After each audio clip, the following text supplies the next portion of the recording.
Hello welcome back to YouTube channel.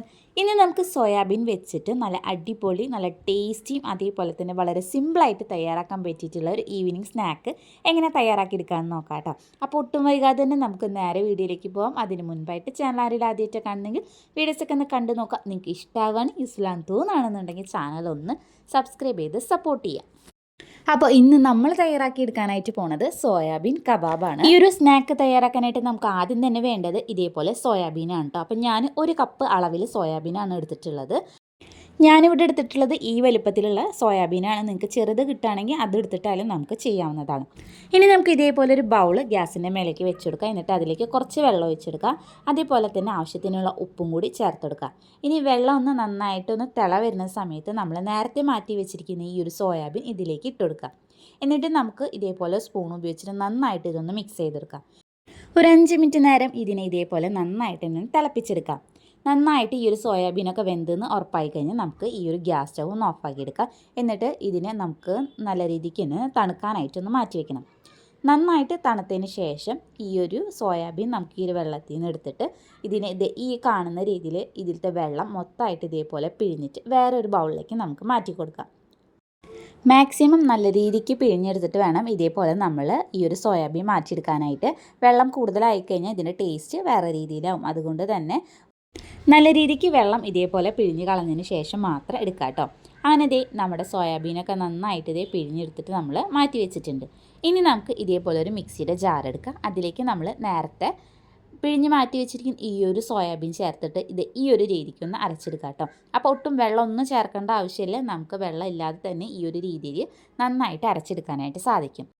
ഇനി അരച്ചെടുത്തത് നമുക്ക് വേറൊരു ബൗളിലേക്ക് മാറ്റിയെടുക്കാം.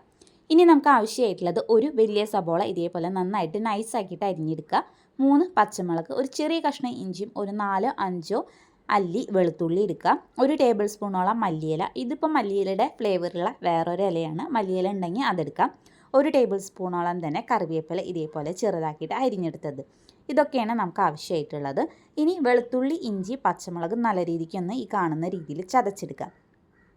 ഇനി നമ്മൾ നേരത്തെ അരച്ച് മാറ്റി വെച്ചിരിക്കുന്ന ഈ ഒരു സോയാബീനിലേക്ക് അരിഞ്ഞ് വെച്ചിരിക്കുന്ന സബോള, അതേപോലെ തന്നെ വെളുത്തുള്ളി, ഇഞ്ചിയും പച്ചമുളകും കൂടി ചതച്ചത്, കറിവേപ്പില, മല്ലിയിലയും കൂടി ചേർത്ത് കൊടുക്കുക. ഇനി ഇതിലേക്ക് നമുക്ക് പൊടികളാണ് ചേർത്ത് കൊടുക്കേണ്ടത്.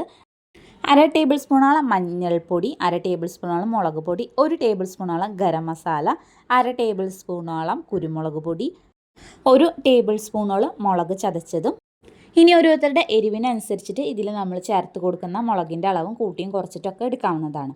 അടുത്തതായിട്ട് ഇതിലേക്ക് ചേർത്ത് കൊടുക്കുന്നത് 2 ടേബിൾ സ്പൂണോളം കോൺഫ്ലോർ ആണ്. അതേപോലെ തന്നെ ഒരു 2 ടേബിൾ സ്പൂണോളം കടലപ്പൊടിയും കൂടി ചേർത്ത് കൊടുക്കുന്നുണ്ട്.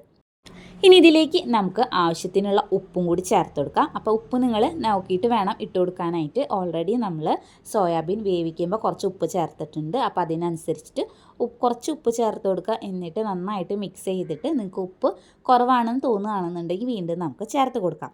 ഇനി വെള്ളമൊന്നും ചേർക്കണ്ട. നമ്മൾ കൈ ഉപയോഗിച്ചിട്ട് നന്നായിട്ട് ഇതിനൊന്ന് മിക്സ് ചെയ്തെടുക്കുമ്പോൾ കറക്റ്റ് നമുക്ക് പാകത്തിനാവട്ടെ കിട്ടുക. ഇനി നിങ്ങൾക്ക് വെള്ളം കൂടുതലായിട്ട് തോന്നുകയാണെന്നുണ്ടെങ്കിൽ കുറച്ച് കടലപ്പൊടിയോ അതല്ലാന്നുണ്ടെങ്കിൽ കോൺഫ്ലവർ 1 ടേബിൾ സ്പൂണോളം ചേർത്ത് കൊടുത്തിട്ട് ഈ ഒരു പരുവത്തിലാക്കിയെടുക്കണം. അപ്പോൾ എനിക്ക് കറക്റ്റായിട്ട് തന്നെ കിട്ടിയിട്ടുണ്ടായിരുന്നു. എക്സ്ട്രാ നമുക്ക് പൊടിയൊന്നും ചേർക്കേണ്ട ആവശ്യം വന്നിട്ടുണ്ടായിരുന്നില്ല. നല്ല രീതിക്ക് ഇത് കുഴച്ചെടുത്തതിന് ശേഷം നമുക്ക് ഇതിനെ ചെറിയ രീതിയിലുള്ള ബോൾസ് ആക്കി കൊടുക്കുക. എന്നിട്ട് നമുക്ക് ഏത് ഷേപ്പാണോ വേണ്ടത് അതിനനുസരിച്ചിട്ട് ഓരോ ഷേപ്പാക്കിയിട്ട് എടുക്കാവുന്നതാണ്. അപ്പോൾ ഇത് നമ്മൾ ഇതേപോലെ ബോൾസ് ആക്കുന്ന സമയത്ത് നമ്മുടെ കയ്യിൽ കുറച്ച് വെളിച്ചെണ്ണ ഓയിലോ നമ്മുടെ കയ്യിൽ ആക്കി കൊടുത്തതിന് ശേഷം ഈ ഒരു രീതിയിലാക്കി കൊടുക്കുകയാണെങ്കിൽ ഒട്ടും തന്നെ നമ്മുടെ ആ ഒരു മാവ് നമ്മുടെ കയ്യിൽ ഒട്ടിപ്പിടിക്കില്ല കേട്ടോ. ഞാൻ ഈ ഒരു രീതിയിലാണ് കേട്ടോ ആക്കി കൊടുത്തിട്ടുണ്ടായിരുന്നത്. ആദ്യം കുറച്ച് മാവ് ഇതേപോലെ എടുക്കുക. എന്നിട്ട് നന്നായിട്ടൊന്ന് ബോളാക്കി കൊടുത്തതിന് ശേഷം നമ്മുടെ കയ്യിൽ വെച്ചിട്ട് ഇതേപോലെ പ്രസ് ചെയ്ത് കൊടുക്കുക. അതിൻ്റെ സൈഡൊക്കെ ഇതേപോലെ ഒന്ന് ആക്കി കൊടുക്കുകയെന്നുണ്ടെങ്കിൽ നമുക്ക് കറക്റ്റായിട്ടുള്ള ഒരു ഷേപ്പ് കിട്ടും. ഇതേപോലെ നമുക്ക് ബാക്കിയുള്ള ഫുള്ളായിട്ടുള്ള ആ ഒരു സോയാബീൻ്റെ കൂട്ട് ഇതേപോലെ ഒന്ന് ചെയ്ത് കൊടുക്കാം.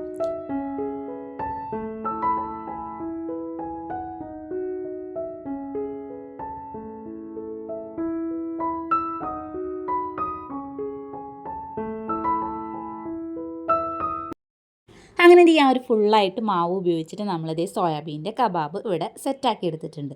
ഇനി നമുക്കിതൊന്ന് ഫ്രൈ ചെയ്തെടുക്കണം. അപ്പോൾ അതിനായിട്ട് ഇതേപോലൊരു പാൻ വയ്ക്കുക. പാൻ നന്നായിട്ട് ചൂടായതിന് ശേഷം ഇതിലേക്ക് നമുക്ക് വെളിച്ചെണ്ണയോ അതല്ലാന്നുണ്ടെങ്കിൽ ഓയിലായാലും ഇതേപോലെ ഒഴിച്ചെടുക്കാം. അപ്പോൾ ഞാനിവിടെ സൺഫ്ലവർ ഓയിലാണ് ഒഴിച്ചു കൊടുത്തിട്ടുള്ളത്. ഇനി ഈ ഒരു ഓയിൽ നന്നായിട്ട് ചൂടായതിന് ശേഷം ഈ ഒരു ചൂടായ എണ്ണയിലേക്ക് നമുക്ക് ഓരോ സോയ കബാബ് ഇതേപോലെ ഇട്ടുകൊടുക്കാം.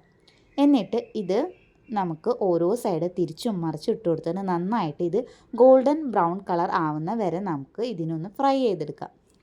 ഈ ഒരു കബാബ് തയ്യാറാക്കിയെടുക്കുന്ന സമയത്ത് എപ്പോഴും ഫ്ലെയിം ലോ ടു മീഡിയമിൽ വേണം ഇട്ട് കൊടുക്കാനായിട്ട്. ഹൈ ഫ്ലെയിമിൽ ഇട്ടെടുക്കരുത്. അപ്പോൾ അത് പെട്ടെന്ന് തന്നെ കരിയാനും ഉള്ളൊക്കെ ഭയങ്കരമായിട്ട് വേവാത്ത പോലെ ഇരിക്കും. അതുകൊണ്ട് ലോ ഫ്ലെയിമിൽ ഇട്ടിട്ട് വേണം ഈ ഒരു കബാബ് തയ്യാറാക്കി എടുക്കാനായിട്ട്.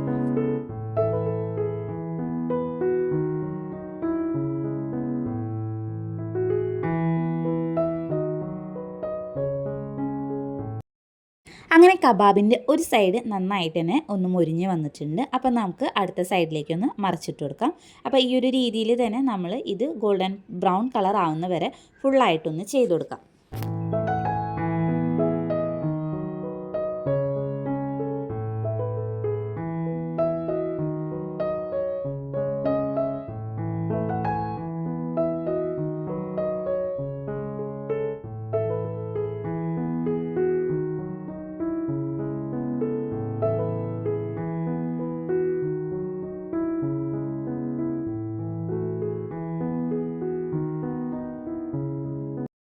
അങ്ങനെ ഒരു സെറ്റ് സോയ കബാബ് ഇവിടെ റെഡിയായി വന്നിട്ടുണ്ട്. അപ്പോൾ ഈ ഒരു സമയത്ത് നമുക്കിത് ഇതേപോലെ കോരി മാറ്റിയെടുക്കാം. ഇനി ബാക്കിയുള്ള ആ ഒരു വറുക്കാത്തതായിട്ടുള്ള സോയ കബാബും ഇതേ രീതിയിൽ തന്നെ നമുക്ക് ഇട്ട് കൊടുത്തിട്ട് രണ്ട് സൈഡും നല്ല രീതിക്ക് ഗോൾഡൻ ബ്രൗൺ കളർ ആവുന്ന വരെ നമുക്ക് തിരിച്ചും മറിച്ചിട്ടിട്ട് ഒന്ന് ഫ്രൈ ചെയ്തെടുക്കാവുന്നതാണ്. ഈ ഒരു കബാബ് സോയാബീൻ വെച്ചിട്ട് ഉണ്ടാക്കിയതാണെങ്കിലും ടേസ്റ്റിന് ഒരു കുറവുമില്ല കേട്ടോ.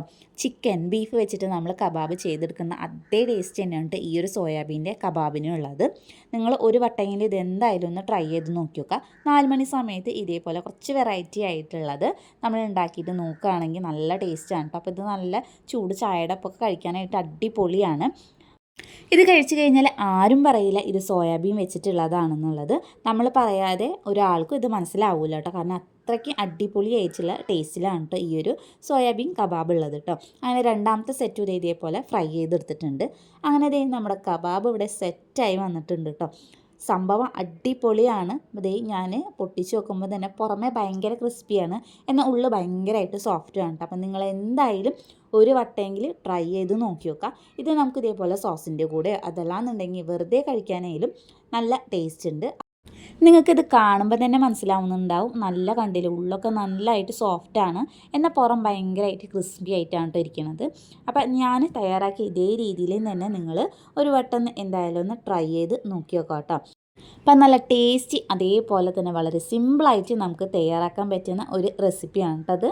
അപ്പോൾ ഇന്നത്തെ വീഡിയോ ഇത്രയേ ഉള്ളൂ. അപ്പോൾ ഈ ഒരു വീഡിയോ നിങ്ങൾക്ക് ഇഷ്ടമായി യൂസ്ഫുൾ ആണെന്ന് തോന്നുകയാണെന്നുണ്ടെങ്കിൽ ചാനൽ എന്തായാലും ഒന്ന് സബ്സ്ക്രൈബ് ചെയ്ത് സപ്പോർട്ട് ചെയ്യുക. അതേപോലെ തന്നെ ഈ ഒരു സോയാബീൻ വെച്ചിട്ട് നിങ്ങൾ ഇതേപോലെ കബാബ് തയ്യാറാക്കിയിട്ട് എന്താണ് ഇതിൻ്റെ ടേസ്റ്റ് എന്നുള്ളത് ഈ ഒരു വീഡിയോയുടെ താഴത്തായിട്ടൊന്ന് കമൻറ്റും കൂടി ചെയ്യുക. അതുപോലെ തന്നെ ഈ ഒരു വീഡിയോ നിങ്ങളുടെ ഫ്രണ്ട്സിനും റിലേറ്റീവ്സിനും ഒന്ന് ഷെയർ ചെയ്തിട്ടും കൂടി കൊടുക്കുക. അപ്പോൾ നമുക്ക് എന്തായാലും അടുത്ത വീഡിയോയിൽ കാണാം.